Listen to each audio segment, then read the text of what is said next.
ራሳችን እንትን ንቀን ነው እንጂ ራሳችን እንትን አድርገን እንጂ ኦሮሚያ እኮ በየትኛውም ሚዛን የኢትዮጵያ እምብርት ነች። በየትኛውም ሚዛን በህዝብ ብዛት ይበለው ኦሮሞ ከቁጥር ማለፍ አቃተው እንጂ ከቁጥር ጉልበትም ድርጅትም አስፈላጊ የሆነ አቅም መፍጠርም አቃተው እንጂ እንዳውም ልጅ ሆኜ እናቴ ነገረችኝ ተናግራለሁ። እዛ ላይ አንዳንድ ሴቶች አሉ እርግዝና ሆዳቸው እንደ እርጉዝ በጣም ትልቅ ይሆናል፣ ግን ልጅ አይወልዱ።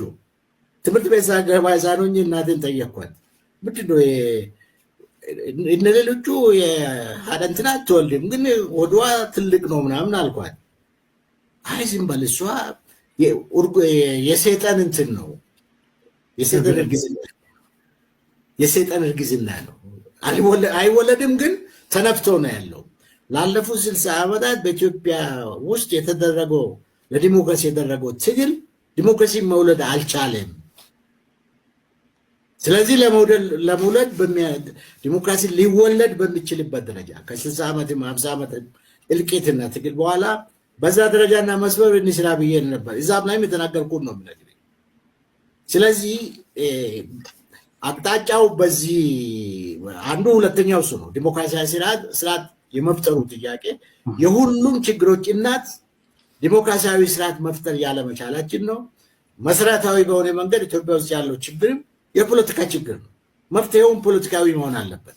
ሁለት እሱ ነው። ሶስተኛ ደግሞ ሁለቱም ካገኘን ትርጉም ያለው ወደ ኢኮኖሚ ልማትና ብልጽግና መግባት ይቻላል። ብልጽግና አይደለም ደጋግሞ የሚሉት በሀቅ ወደ ትርጉም ያለው ብልጽግና መግባት ብልጽግና ኢኮኖሚ ልማትና ብልጽግና መግባት የሚቻለው እነዚህ ሶስቱ ነገሮች ሲመለሱ ነው፣ አንድ ላይ ሲሄዱ ነው።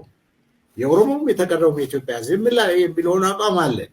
አሁንም እዛው የአቋማችን አልተለወጠም ነው። ተገናኘንም አልተገናኘንም ከተለያዩ የኢትዮጵያ መንግስት ተቋማት በዚህ ጉዳይ ላይ የተደረጉ ያልተደረጉ ነገሮችን በአንተ ሚዲያ እንትንብሊበት እንትን የለኝም።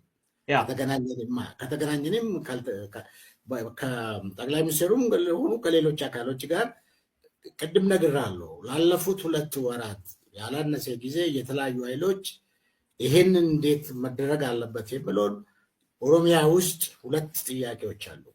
ሰው ዝም ብሎ ነው የሚዘላብደው። 2 ነው። አንዱ ኦሮሚያ ውስጥ እንዴት ጦርነት ይቆም፣ ሰላም እንዴት ይፈጠር፣ ሰላምና መረጋጋት እንዴት ይሁን የሚለው ላይ ያተኮረ ነው። ሁለተኛ ደግሞ የኦሮሚያ ፖለቲካን እንዴት እናስተካክል።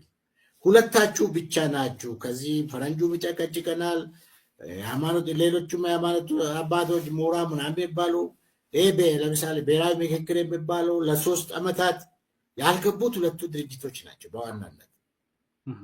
እስከ መቼ ነው ህዝባችን ሰላም የሚያጣው፣ መረጋጋት የሚያጣው፣ እልቂት የሚቀጥለው የሚለውን ይጠይቁናል። ስለዚህ እኛ ከማንም ጋር የመነጋገር ግን በታማኝነት የህዝባችን መብትና ነፃነት፣ እኩልነት ለማስከበር የአቅማችን አስተዋጽኦ እናደርጋለን። ይህንን በማይሆን መንገድ የህዝባችን የመብት ትግል በሚጎዳ መንገድ አሳልፈው በሚሰጥ መንገድ አንንቀሳቀስም። እኛ እኮ እንፈጥራለን ያለው መንግስት የጋራ መንግስት የሁሉ የአብዛኛውን የኦሮሞ ህዝብ ባለድርሻ አካላት የሚወክል መንግስት መሆን አለበት የሚል እንጂ እነንትና እዚህ እንዳይመጡብን እነንትናን እናዛለን፣ እጅ ሰጡ እንላለን፣ ምን አድርጉ እንላለን አላልንም። በጣም የሚገርመው ደግሞ እሱ ላይ ምን መሰለህ፣ እዛ ተሰብሳቢዎቹ ጫካ ያሉት የኛ ልጆችስ ምን ይሆናሉ? እነሱ እንዴት በእነዚህ ነገር ውስጥ ይሳተፋሉ? እነዚህ ምን ይሆናሉ? ህዝባችን እውነት ዘላቂ ሰላምና መረጋጋት ያገኛል ወይ የሚል እንጂ የነሱ ጠላትነትም ይሁን ሌላ ነገር ያሳየ እዛ ውስጥ ማንንም አላየውም። እነሱም ለምን በዚህ መንገድ እንደማን ነው መግለጫ እንደሚሰጡ ምናምን አይገባኝም። በግልጽ ቋንቋ እነሱን ለመግፋት እነሱ እንዳይደራደሩ ውጪ ለማስቀረት ምን ለማድረግ አልተንቀሳቀስንም። እነሱም በግልጽ ቋንቋ ማወቅ ያለባቸው እነሱ ታንዛኒያ ሲሄዱ አትደራደሩ፣ እኛም እኮ እዚህ ባለድርሻ አካላት ነን፣ ብለን እንትን አላደረግንም።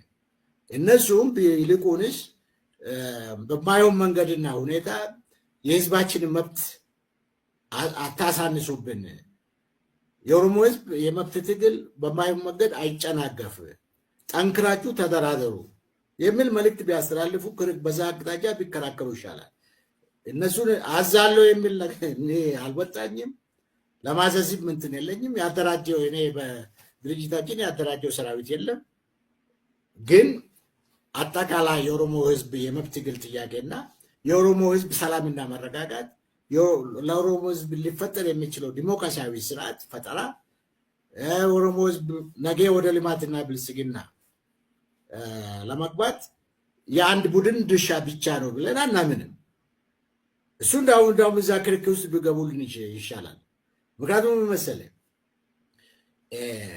አጠቃላይ የሆነ ሰፊ የሆነ ይህንም የኦሮሞ ሊቃን የሚለው እንዲገባ እንዲሰሙኝ የሚፈልገው ምንድነው? ሰፊ የሆነ የኦሮሞ ማህበረሰብን ድጋፍ ያሉ ፖለቲካ ኃይሎች ያሰባሰበ